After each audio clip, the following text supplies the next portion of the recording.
올해 우리는 지역과 열방을 향해 복음의 빛을 비추는 교회라는 표어를 가지고 한 해를 시작했습니다. 그리고 다음 주면 벌써 한 해 절반이 지나가고 있습니다. 사랑하는 제2가족 여러분, 삶의 터전에서 선교적 삶을 어떻게 살아내고 계신가요? 왜 우리는 선교적 삶을 살아가야 하는 것일까요? 전에 담임 목사님께서 말씀 주셨던 것처럼 이 선교는 교회에 있어서 하나의 프로그램이 아니라 교회의 중요한 본질적 사명인 줄 믿습니다. 교회의 머리는 그리스도이시고 교회의 몸은 그리스도의 몸입니다. 그러기에 교회는 머리 대신 그리스도께서 하신 일을 그리스도의 손과 발이 되어 행해야 하는 것인 줄 믿습니다. 예수님께서는 공생애 동안 무슨 일을 하셨습니까? 하나님 나라의 천국 복음을 전파하셨습니다. 예수님께서는 부활 승천하시면서 제자들을 향해 땅끝까지 이르러 내 증인이 되라 라고 말씀하셨고, 또 모든 민족을 제자 삼으라 라고 명령하셨습니다. 그러기에 이 교회는 예수님께서 공생의 기간 동안 하신 일이자 또 그리스도의 몸인 교회에 맡기신 이 선교의 일에 애쓰는 것이 바로 본질적 사명이라 할 수 있습니다. 그런데 이 선교에 힘썼던 초대 교회와는 달리 이 로마의 기독교 공인 이후에 교회의 사도성은 점점 약해지는 모습을 보여왔던 것을 알 수 있습니다.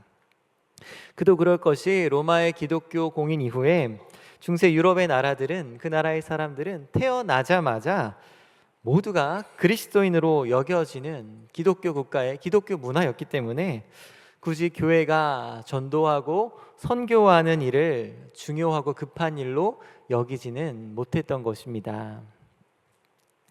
예를 들어 제가 대학교 때 있었던 일입니다. 중고등학교 때부터 기독교 동아리 활동을 하면서 나중에 대학에 가면 CCC나 IVF 같은 대학생 선교단체에 꼭 들어가야겠다라고 생각했었습니다. 그런데 제가 대학에 가서 선교단체에 들어갔을까요? 안 들어갔을까요? 안 들어갔으니까 얘기하는 거겠죠. 아쉽게도 안 들어갔습니다. 대학교에 가서 막상 선교단체에 들어갈 필요성을 잘 느끼지 못했던 것입니다. 왜냐하면 제가 갔던 학교가 당시에 거의 교회 수도원 같은 분위기의 한동대였기 때문입니다. 예를 들어 일반 대학에 갔다면 이 신앙 때문에 술을 안 먹는 것으로 핍박을 받았겠지만, 당시 한동대 분위기는 오히려 학교에서 술 먹는다는 것은 상상도 할 수 없었고, 이 술을 먹는 학생들은 소수가 밖에 나가서 몰래 이렇게 먹어야 하는, 술 먹는 사람이 핍박받는 그런 곳이었습니다. 이름만 대학교이지 그냥 교회 같은 분위기였고, 그곳에 있는 학생들도 어디 지역교회 청년부 임원들이 다 모인 느낌이었습니다. 목회자 자녀들도 정말 많아서 교회 안에 목회자 자녀 모임, 선교사 자녀 모임도 따로 있었습니다.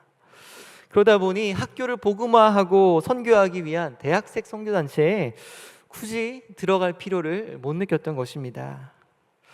이것은 개혁주의 교회론도 비슷한 부분이 있습니다. 모두가 기독교인이었던 그 중세 시대에, 그때 교회를 개혁하자면서 나온 그 개혁주의 교회론은 이 전도에 대한, 이 선교에 대한 강조가 상대적으로 약한 부분이 있습니다. 하지만 우리가 살아가는 시대는 국가가 기독교 국가이고 모두가 기독교인인 그런 시대가 아닙니다. 지금 시대는 불신자의 수가 훨씬 더 많은 시대이고, 이것은 다음 세대로 넘어가면 넘어갈수록 더 심한 양상을 보이고 있습니다. 저희 아이들 같은 경우에서도 초등학교 한 반에 교회를 다니는 아이들을 찾아보기가 참 어렵다고 합니다. 막상 교회를 다니는 친구가 있으면 교회 어디 다녀 했을 때 하나님의 교회나 그런 다른 교회 다니는 친구들도 발견할 수 있다고 합니다. 다시 말해 초대교회처럼 전도와 선교의 필요성이 어느 때보다 중요해지는 상황이 바로 우리가 살아가는 이 시대와 또 다음 세대의 상황인 것입니다. 그렇다면 우리는 세상에 그리스도인이 거의 없었던 그 초대교회의 모습처럼 선교에 힘쓰는 것이 당연한 모습이라 할 수 있습니다. 그렇다면 초대교회는 어떻게 전도했을까요? 초대교회 성도들은 전도할 때 이렇게 전도했다고 합니다. 초대교회 성도들처럼 서로를 사랑하는 사람들을 본 적이 있으십니까? 네, 그도 그럴 것이 로마 시대에 배고프고 아프고 가난하고 버림받은 사람들을 모두가 초대교회 성도들이 거두어 그들을 돌봐주었었다고 합니다. 예를 들어 로마 시대에는 한 가정에 사내 아이가 태어나면 그 아이를 잘 키웠지만 여자아이가 태어나면 그 아이를 그냥 길에 버렸다고 합니다. 그런 일이 너무나 흔하게 발생했고 그래서 죽게 되는 아기들이 많았다고 합니다. 그런데 이 버려진 아이들을 누가 키웠냐면 바로 초대교회 성도들, 그리스도인들이 이들을 키웠습니다. 유럽에서 흑사병이 발병했을 때도 마찬가지였습니다. 흑사병이 유행했을 때 가족조차도 그 전염성 때문에 그 흑사병에 걸린 가족을 버리고 이렇게 떠나게 되었다고 합니다. 그렇기 때문에 버림받고 죽을 수밖에 없었는데 그런 사람들을 그리스도인들이 목숨 걸고 돌보아 주었다고 합니다. 결국 이러한 초대교회의 예수님 닮은 모습, 이 사랑의 모습이 선교적 삶, 선교적 교회를 가능하게 했던 것입니다. 그렇습니다. 선교적 삶을 살아나게 하는 것은 바로 사랑의 삶에 있습니다. 하나님 나라 복음을 전파하시며 예수님께서 하신 일이 바로 이 죄인들을 사랑하시는 일이기 때문입니다. 그래서 오늘 말씀을 통해 내가 이 선교적 삶을 살아내려면 그러면 누구를 사랑해야 되는지, 그 사랑의 대상에 대해서, 또 어떻게 사랑해야 되는지, 사랑의 방법에 대해서, 그리고 어디까지 사랑해야 되는지 그 사랑의 목표에 대해서 함께 나누고자 합니다. 첫 번째로 사랑의 대상입니다. 선교적 삶을 살아내기 위해 우리가 사랑해야 할 대상은 바로 구체적이고 가까운 대상을 향해 사랑하라는 것입니다. 우리가 몇 주 전에 저 멀리 탄자니아의 아이들을 위해 사랑의 마음으로 많은 후원 결연을 맺었습니다. 정말 우리가 먼저 사랑받은 자로서 지구 반대편의 어린아이들에게 사랑을 나누는 일은 너무나 귀한 일이라 생각합니다. 그런데 우리 하나님께서는 우리를 저 멀리 아프리카 아이들을 사랑하는 그런 삶으로 부르셨을 뿐만 아니라 내 곁에 있고 가까이 있는 이웃에게도 사랑을 나누는 삶으로 부르셨는 줄 믿습니다.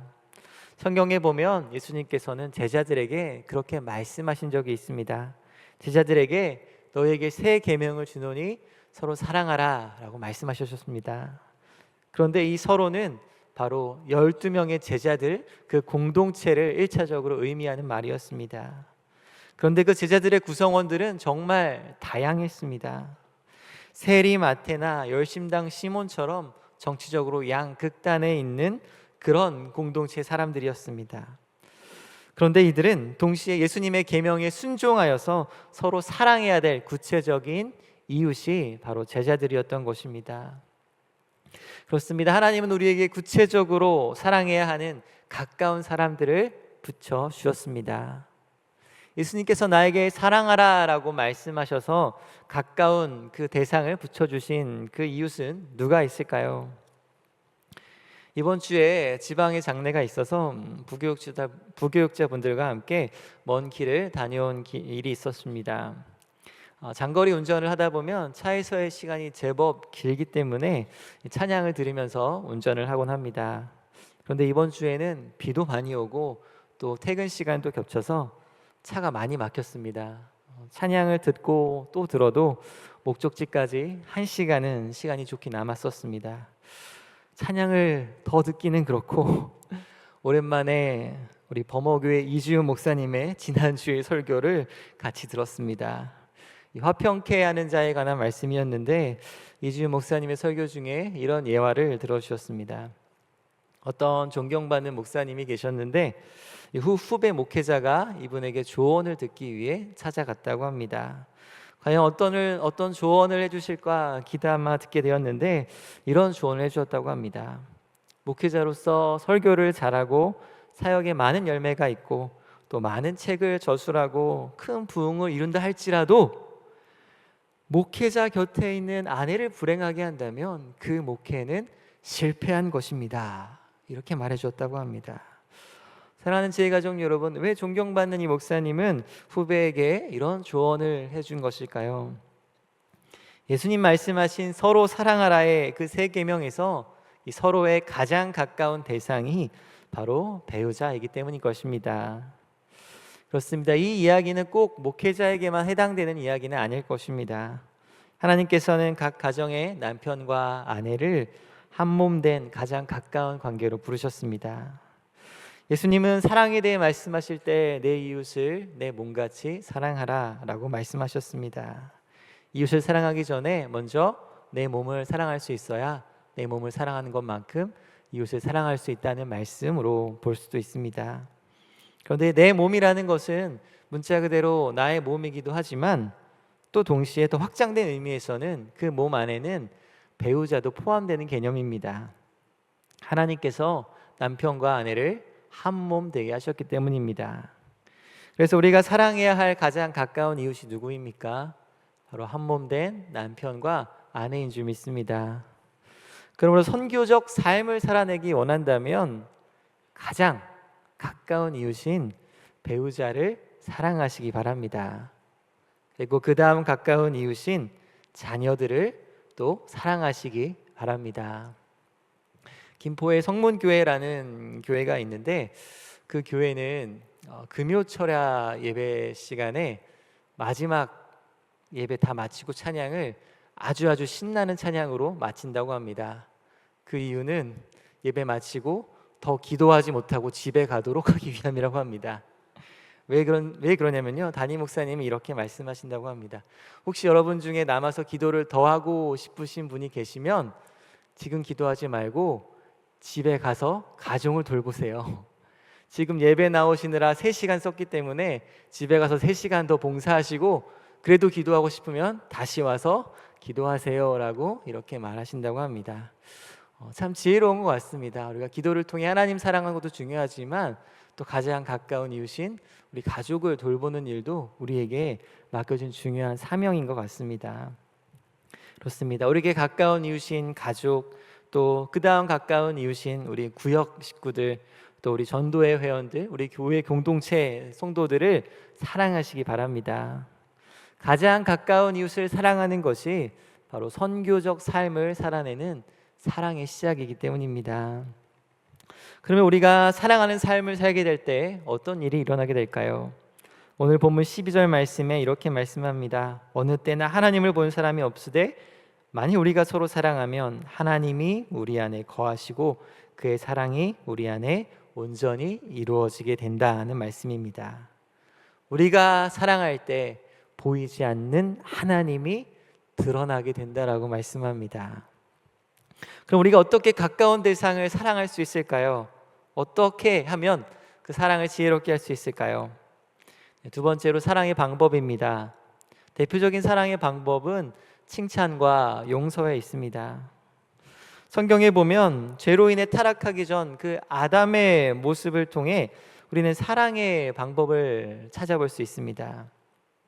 창세기에 보면 아담이 처음으로 다른 존재와 관계를 맺은 이야기가 등장하는데 바로 여자를 만난 일입니다. 그때 아담이 여자를 향한 반응이 무엇이었습니까? 내 살 중에 살이요 뼈 중에 뼈로다 라는 감탄과 칭찬의 이야기였습니다. 그렇습니다. 이것은 성부 하나님과 성자 하나님도 마찬가지입니다. 성부 하나님과 성자 하나님은 서로가 서로를 영화롭게 하시는 분이십니다. 성부 하나님은 성자를 향해 이는 내 사랑하는 아들이요 기뻐하는 자니라 라고 말씀해 주십니다. 성자 하나님도 아버지를 영화롭게 하기 위해 이 땅에 오신 분이셨습니다. 이러한 하나님의 형상을 닮은 아담은 여자를 향해 감탄하며 그 사랑을 표현한 것을 보여주고 있습니다. 바라기는 우리 교회도 서로 모일 때마다 서로를 향해 격려하고 감사하고 칭찬하는 공동체가 되었으면 좋겠습니다. 어떤 학자에 따르면 우리 뇌는 칭찬과 격려를 받을 때 음식을 먹은 것처럼 힘이 난다고 합니다. 그래서 어떤 분은 칭찬은 우리에게 우리 뇌에 보약과 같다라고 말하기도 합니다. 여러분, 보약을 먹으면 어떻게 됩니까? 힘이 납니다. 마찬가지로 칭찬을 들으면 힘이 난다는 것입니다. 이 시간 좀 졸린 시간인데요, 우리 옆 사람을 보고 한번 칭찬해 보면 좋겠습니다.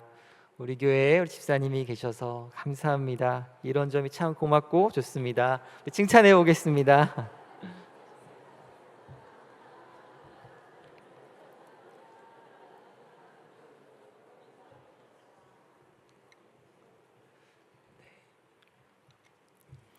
우리가 이렇게 서로를 향해 칭찬하고 감탄해야 하는 이유는 하나님이 우리를 그렇게 보고 계시기 때문입니다. 우리 자막에 스바냐 3장 17절 말씀을 같이 읽겠습니다. 너의 하나님 여호와가 너의 가운데 계시니 그는 구원을 베푸실 전능자시라. 그가 너로 말미암아 기쁨을 이기지 못하시며 너를 잠잠히 사랑하시며 너로 말미암아 즐거이 부르며 기뻐하시리라 하리라. 아멘. 그렇습니다. 하나님께서 우리를 향해 또 나를 향해 기뻐하시고 즐거워하시고 칭찬하시고 감탄하고 계십니다. 이 진리 위에 우리도 다른 사람을 향해 칭찬하고 기뻐하고 또 감사해야 하는 줄로 믿습니다. 그런데 우리가 이렇게 감사하고 칭찬하려면은 부정적인 감정이 아니라 긍정적인 감정이 가득할 때 더 칭찬을 잘하게 되는 것 같습니다. 그럼 우리가 어떻게 하면 부정적인 감정에 휩싸이지 않고 긍정적인 감정을 더 많이 가질 수 있을까요? 아이를 키우다 보면 아이가 갑자기 짜증을 내고 기분이 안 좋을 때가 있습니다. 둘 중에 하나입니다. 졸리거나 배고프거나입니다. 그런데 저는 어른도 크게 다르지 않은 것 같습니다. 저희가 건강하지 않으면 피곤하면 짜증이 나는 게 우리도 마찬가지인 것 같습니다. 여러분, 이 더운 여름이 다가오고 있는데요, 건강을 잘 챙기시기 바랍니다. 건강을 잘 챙겨야 하는 이유는 우리 몸이 내 것이 아니기 때문입니다. 우리의 몸은 성령의 거룩한 성전입니다. 그래서 내 몸을 잘 관리하지 못하면 아프게 되고요, 그러면 내가 아픔으로 인해 다른 사람이 걱정하게 되고 또 힘들게 됩니다. 그것은 이웃 사랑하는 것과 반대의 길이라고 할 수 있습니다. 그럼 어떻게 하면 건강해질 수 있을까요? 잘 주무시고요. 그리고 잘 드시기 바랍니다. 몸에 안 좋은 것만 안 먹어도 건강해지는데 큰 도움이 된다고 합니다. 더운 여름이 오는데 덥다고 아이스 음료나 달콤한 아이스크림이나 많이 드시지 마시고 건강한 거 드시고 또 잘 주무시고 또 운동도 많이 하셨으면 좋겠습니다. 자, 그러면 칭찬이 중요한 사랑의 방법이라면 또 다른 사랑의 방법은 바로 용서입니다. 사랑의 방법에 있어서 왜 용서가 필요할까요? 어떤 신학자가 사랑에 대해 이렇게 정의했다고 합니다. 사랑은 관계를 유지하려는 성향이다. 사랑은 관계를 유지하려는 성향이다. 그런데 이 관계를 유지하려면 칭찬만으로 되지 않습니다. 서로가 서로에게 잘못하고 상처 주게 됐을 때, 그래서 관계가 서먹해질 때 서로를 향한 용서가 필요한 것입니다. 우리 예수님은 말씀 가운데 용서를 많이 강조하시고 가르쳐 주셨습니다. 주기도문을 가르쳐 주실 때도 우리가 우리의 죄를 사하여 준 것 같이 우리 죄를 사하여 달라는 용서의 기도를 가르쳐 주셨습니다. 그런데 우리가 어떻게 용서를 할 수 있을까요? 사실 용서는 우리에게 쉬운 일은 아닌 것 같습니다. 오늘 오전 예배 본문이었던 야곱과 에서 이야기에서도 보면 야곱이 형의 장자권을 가로채고 삼촌 집으로 도망가게 됩니다. 그리고 다시 돌아와 형에게 용서받기까지 참 오랜 시간이 걸렸습니다. 형들에 의해 애굽의 노예로 팔려간 요셉도 마찬가지입니다. 17세에 애굽에 팔려간 이 요셉이 총리가 되어서 다시 형들과 만나 형들을 용서하기까지 정말 많은 시간이 걸렸던 것을 알 수 있습니다. 우리나라에서 용서하면 대표적으로 떠오르는 분이 손양원 목사님이 계십니다. 이분은 자신의 아들을 죽인 그 청년들을 양자로 삼으신 분이십니다. 그런데 손양원 목사님에게도 이 용서의 시간이 참 오래 걸렸다고 합니다. 그래서 그 양자로 삼은 아들들과 식사를 하게 될 때 종종 목사님은 그 자리에서 일어나셨다고 합니다. 도저히 아무리 양자로 삼았다 하지만 자신의 아들을 죽인 이 청년과 집에서 식사를 하는 것이 참 마음이 힘드셨던 것 같습니다. 이처럼 용서라는 것이 참 우리의 힘으로 어려운 일이 용서이기도 합니다.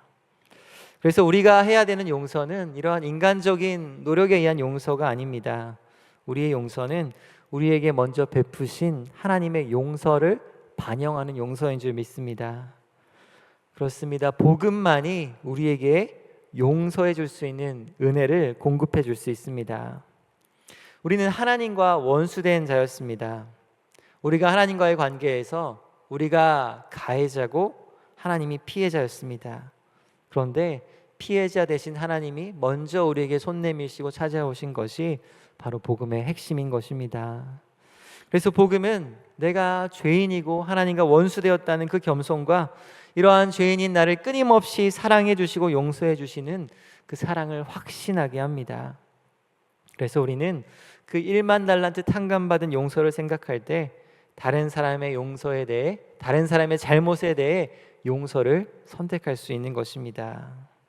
그러므로 그리스도께서 먼저 나에게 용서로 다가와 손 내미신 것처럼 용서로 손을 내미는 저 여러분 되시길 축원드립니다.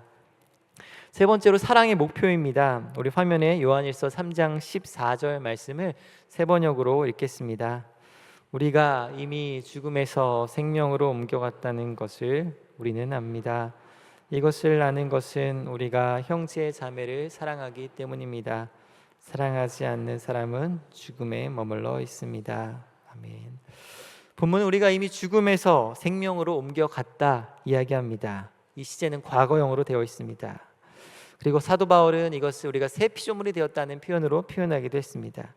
그런데 우리가 어떻게 죽음에서 생명으로 옮겨갔다는 것을 알 수 있다고 합니까? 바로 사랑하기 때문이다 라고 이야기하고 있습니다. 그렇습니다. 예수 믿고 구원받은 사람은 그 안에 하나님이 주신 사랑이 자연스럽게 흘러나오게 되어 있습니다. 전에는 나를 위해 쓰고 나를 위해서만 사는데도 모자랄 판이었는데 이제 하나님께서 형제를 위해 나누라는 마음을 자꾸 주시는 것입니다. 그래서 우리는 그럴 때 내가 정말 구원받은 게 맞구나, 이기적인 나 같은 사람도 이렇게 사랑하려고 하라는 것을 보니 내가 구원받은 게 맞구나 하는 생각이 드는 것입니다. 그런데 여기서 또 드는 질문이 그럼 어디까지 사랑의 삶을 살아야 하는 것인가 하는 것입니다. 그냥 좀 친해 보이면 되는 것인가 하는 질문이 들 수 있습니다. 우리 화면에 17장 11절 요한복음 17장 11절 말씀 같이 읽겠습니다. 나는 세상에 더 있지 아니하오나 그들은 세상에 있사옵고 나는 아버지께로 가옵나니 거룩하신 아버지여 내게 주신 아버지의 이름으로 그들을 보존하사 같이 저희도 하나가 되게 하옵소서. 아멘. 이 말씀은 예수님께서 제자들을 향해 기도하신 내용입니다. 예수님의 기도는 성부와 성자가 하나 된 것처럼 저들도 하나 되게 해달라고 그 성부와 성자의 사랑의 수준까지 사랑하기를 우리를 위해 기도하고 계십니다. 우리 요한복음 17장 21절 말씀도 같이 읽도록 하겠습니다. 아버지여 아버지께서 내 안에 내가 아버지 안에 있는 것 같이 저희도 다 하나가 되어 우리 안에 있게 하사 세상으로 아버지께서 나를 보내신 것을 믿게 하옵소서. 아멘. 하나님과 예수님이 하나인 것처럼 예수님 믿는 사람들도 하나가 되어서 세상에 하나님의 사랑을 나타내는 것이 바로 우리 예수님의 꿈이라고 기도하고 계십니다. 그러면 우리가 어떻게 이러한 원대한 예수님의 꿈에 이르는 사랑을 할 수 있을까요? 우리 요한복음 15장 16절 17절 말씀을 같이 읽겠습니다. 너희가 나를 택한 것이 아니요 내가 너희를 택하여 세웠나니 이는 너희로 가서 열매를 맺게 하고 또 너의 열매가 항상 있게 하여 내 이름으로 아버지께 무엇을 구하든지 다 받게 하려 함이라. 내가 이것을 너에게 명함은 너희로 서로 사랑하게 하려 함이라. 아멘.